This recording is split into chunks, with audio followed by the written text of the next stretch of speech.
Hey, David, what's on your mind today? Hey, Tom, great show. God bless Greg Palace, I'll tell you. Amen.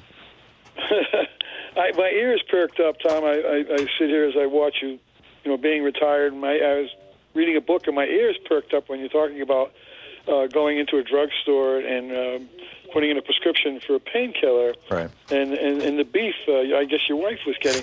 Yeah. Tom, because this is my experience, Tom.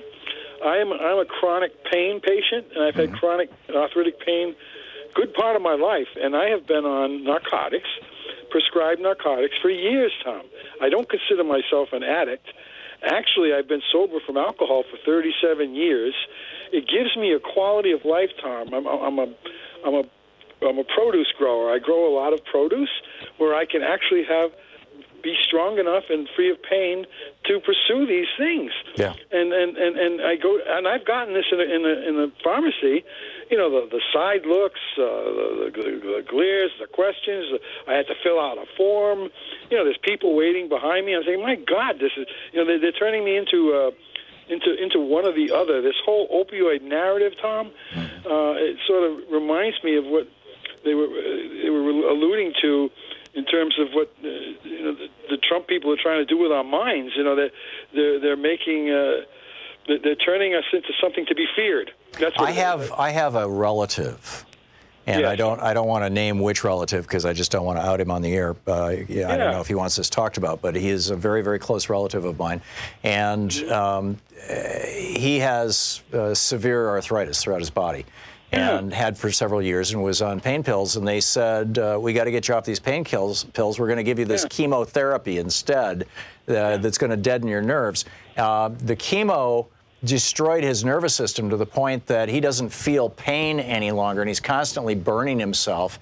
And it suppressed his immune system to the point that he can't go outside any longer. He can't hang out with crowds of people. And it's just destroyed his life. Whereas when he was just on the pain pills, he was on pain pills. Big deal. Nuts.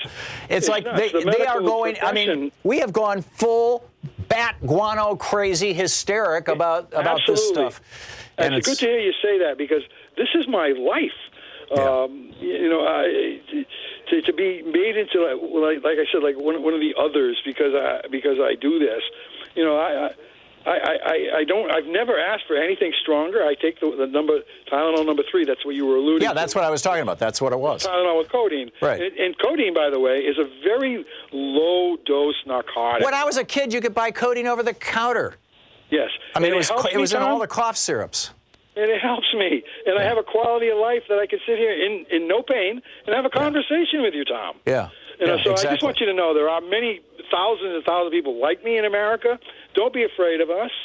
The people you need to tell that to are the pharmacists and the physicians. When I had my back surgery in D.C. 4 years ago, my doctor, my doctor, in order to prescribe me narcotics, she was just like, oh my God, and this was codeine. This was 5 or 10 milligram codeine tablets. Listen, Tom, my wife's a cancer patient. She's recovering. She has a lot of pain. She gets crap, Tom. Yeah. This is nuts. This is nuts. These are legitimate drugs. David, thank you for the call. Keep speaking out. I'll keep speaking out, too, because, we need to stop the fentanyl. We need to stop the poverty that causes people to turn to prescription medications, whether they're pain pills or Valium.